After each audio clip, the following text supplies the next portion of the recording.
किसान भाइयों, सुरेश नाम का एक किसान था। उसने बाजार जाकर दो बछड़े खरीदे और उन बछड़ों का उन्होंने अच्छे से सेवा सत्कार करी। उसको अच्छे से हरा चारा खिलाया, भूसा खिलाया और साल भर मेहनत करने के बाद जब बछड़ों ने दूध देना शुरू किया तो उसमें से जो एक बछड़ा है वो दिन में 5 लीटर दूध देता था और एक जो गाय है वो दिन में 3 लीटर दूध देता था। लेकिन सुरेश को ये समझ नहीं आया कि यार उसने तो दोनों ही बछड़ों का अच्छे से सेवा सदन किया था, उनको सेम ही खाना खिलाया था। इसके बावजूद एक बछड़ा है वो ज़्यादा दूध क्यों दे रहा है। बहुत सोचने के बाद सुरेश को ये पता चला कि उन जो बच्चों के जो पेरेंट्स हैं वो अलग अलग थे और एक पेरेंट्स जो जिनसे वो एक बछड़ा पैदा हुआ था उसके पेरेंट्स बहुत अच्छी क्वालिटी की थी। वो उनके पेरेंट्स भी अच्छे ही दूध देते थे। दूसरी जो गाय का जो पेरेंट्स है वो उसके पेरेंट्स है वो अच्छी क्वालिटी के नहीं थे। वो अच्छा दूध भी नहीं देते थे, ढंग से चारा भी नहीं खाते थे।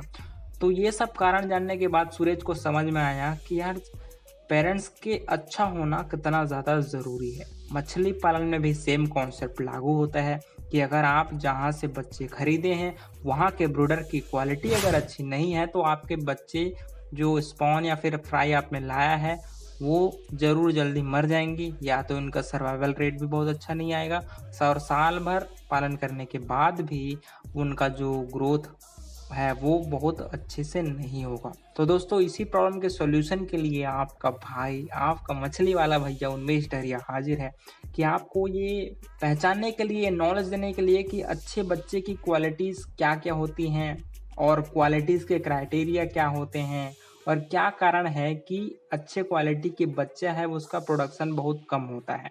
किसान भाइयों, बात करें अगर अच्छे बच्चों की क्वालिटी की, तो इस क्वालिटी की कुछ क्राइटेरिया होती है अच्छे बच्चों की। देखिए, इसके 5 क्राइटेरिया हैं। पहला है age and uniformity of size in terms of weight and length. मतलब आपका जो बच्चा है वो सेम एज का होना चाहिए, आपने जो बच्चा खरीदा है। उसके अलावा उनका साइज है वो सेम लेंथ का होना चाहिए और सेम वेट का भी होना चाहिए। दूसरा क्राइटेरिया है उसका ग्रोथ परफॉर्मेंस। आपको ज़रूर ये चेक करना है कि जो जिस हेचरी से आप बच्चा खरीद रहे हैं उसका जो ब्रूडर उन्होंने जो खरीदा है, लाया है, वो क्या उसका अच्छे साइज का है और उसका जो ग्रोथ परफॉर्मेंस कैसा है ये भी जरूर पूछ लें उस हेचरी वाले से। तीसरा यार, उनका सर्वाइवल और परसेंटेज ऑफ डिफॉर्मिटीज। कई बार क्या होता है, जो हेचरी वाला है वो अलग अलग बच्चे को मिलाकर आपको सेल करता है, तो इससे भी आपको ज़रूर पूछ लेना है वहाँ की हिस्ट्री जहाँ से आप बच्चा खरीद रहे हैं कि क्या उसमें सभी बच्चों को मिलाकर वो हेचरी वाला सेल करता है। आपको मतलब सिंगल स्पीसीज के हिसाब से ही बच्चे खरीदने हैं, ना कि मिक्स खरीदना है। चौथी बात यार, उसका बॉडी शेप एंड बिहेवियर। देखिए, बच्चा का जो बिहेवियर है वो टंच होना चाहिए। उसका जो फिजिकल एक्टिविटी है, उसका मूवमेंट है वो बहुत अच्छा होना चाहिए। अगर बच्चा है वो डल है, उसका मूवमेंट भी स्लो है, मतलब उसमें या तो उसका ग्रोथ परफॉर्मेंस या तो उसमें डिसीज लगने के चांसेस बहुत ज़्यादा है। तो ये यार, ये 3-4 क्राइटेरिया है, उसको जरूर किसी भी हेचरी से बच्चा खरीदने से पहले उस हेचरी वाले से जरूर पूछ ले या फिर वहाँ के वर्कर लोग से भी जरूर पूछ ले। ठीक है।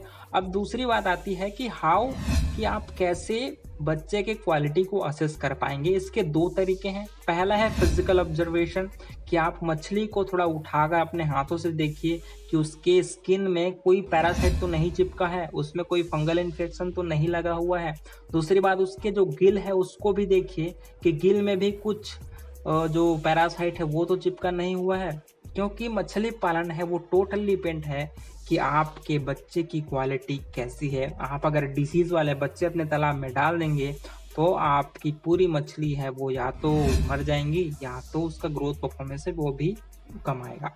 दूसरी बात की यार, मूवमेंट ऑफ फिश सीड। देखिए, आपको क्या करना है, इसके लिए एक ठो बकेट लेना है और उस बाल्टी में आपको कम से कम आपको बाल्टी के आधा से थोड़ा सा कम पानी उसमें भर लेना है और उसमें कम से कम 20 से 25 बच्चे आपको डाल देना है मछली के। फिर उसमें आपको धारा पैदा करना है, हाथ से उसके जो पानी है उसको हिलाना है। और जब बच्चे हैं और अगर बच्चे उस धारा के साथ ही साथ बह रहे हैं, मतलब उस बच्चे की क्वालिटी ठीक नहीं है, वो बच्चे टंच नहीं है। ठीक है। और अगर बच्चे हैं वो धारा के विपरीत तैरना शुरू कर रहे हैं, मतलब बच्चे अच्छे क्वालिटी के हैं। तो यार ये 2 तरीका है ऑब्जर्वेशन करने की कि बच्चे की क्वालिटी कैसी है। तीसरी बात, आपको जो मैं आगे 4 पॉइंट बताने वाला हूं उसको आपको गांठ बांध कर रख लेना है, और जब भी आप किसी हेचरी से या फिर किसी भी मिडिल मैन से बच्चा खरीदेंगे तो इन 4-5 जो क्वेश्चन है उसको आप जरूर पूछेंगे। और ये रीजन भी है कि क्यों हमारा जो सीड की क्वालिटी है वो डाउन हो रही है, वो किस वजह से डाउन हो रही है। पहला कारण है लेट स्पॉनिंग सीजन। देखिए, खासकर जो कतला रोहू मृगल है उसका स्पॉनिंग सीजन होता है रेनी सीजन, बरसात सीजन, मतलब मई जून ज्यादा से ज्यादा जुलाई तक, मतलब जून जुलाई मेन उसका ब्रीडिंग सीजन होता है, और उसी सीजन में ही बच्चे आपको खरीदने चाहिए। लेकिन हमारे जो हेचरी ओनर होते हैं वो क्या करते हैं, वो रेनी सीजन के बाद भी बच्चे प्रोड्यूस करते हैं जिसकी क्वालिटी बहुत वीक होती है। तो आपको कोशिश करना है कि आपको रेनी सीजन जून और जुलाई सीजन में ही आप अपने तालाब में बच्चा स्टॉक करवा दीजिए। बाकी जो बच्चा प्रोड्यूस होंगे वो उनकी क्वालिटी घटिया होने वाली है। दूसरी बात यार, मिक्स्ड स्पॉनिंग सिस्टम। हेचरीज में अलग अलग जैसे कतला रोहू मृगल, इन सभी के जो ब्रूडर है उसको उन लोग एक ही तालाब में स्टॉक कर देते हैं, और हाइब्रिड ब्रीडिंग की वजह से, मतलब कतला को मृगल से, मृगल को कतला से, वैसे ब्रीडिंग की वजह से ही आप उससे जो बच्चा प्रोड्यूस होता है वो जेनेटिकली वीक होता है, ठीक है। और उस बच्चे को अगर आप खरीदेंगे तो आपको लॉस होने वाला है। तो आप कोशिश करिए कि आप सेम जो स्पीसीज हैं, सेम जो मेल फीमेल हैं, सेम स्पीसीज के कतला को कतला के नर और मादा से प्रजनित बच्चे ही आपको खरीदने हैं, न कि हाइब्रिड। तीसरी बात, इनब्रीडिंग।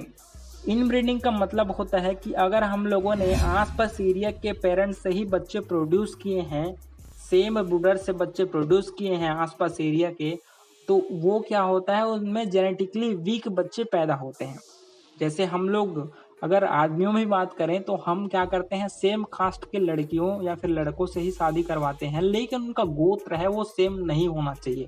वैसे ही मछली पालन में भी अगर आसपास की ब्रूडर वालों के ब्रूडर से ही आपने अगर बच्चा प्रोड्यूस करवाया है तो यार उससे होने वाला बच्चा है वो वीक होगा। तो आपको कोशिश करना है कि आपका ब्रूडर है वो कहीं दूसरे इलाके से आप ब्रूडर लाइए या फिर दूसरे गांव से आप ब्रूडर लाइए और उस ब्रूडर से ही बच्चे प्रोड्यूस करवाइए। दूसरी बात, क्वांटिटी को ज़्यादा प्रिफर करते हैं ना कि क्वालिटी को।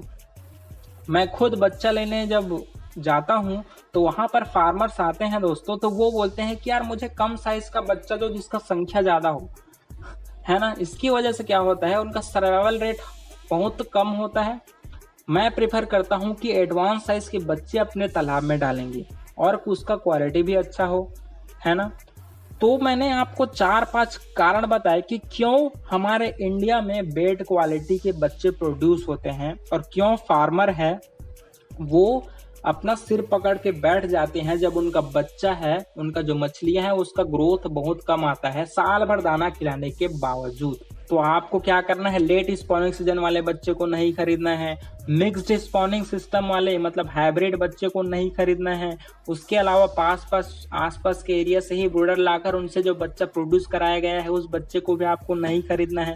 चौथी बात, आपको क्वांटिटी से पहले क्वालिटी पर ध्यान देना है। मुझको ज्यादा बच्चा मिल रहा है, मुझको सस्ता बच्चा मिल रहा है, ऐसी घटिया बातों पर आपको बिल्कुल नहीं आना है, ठीक है।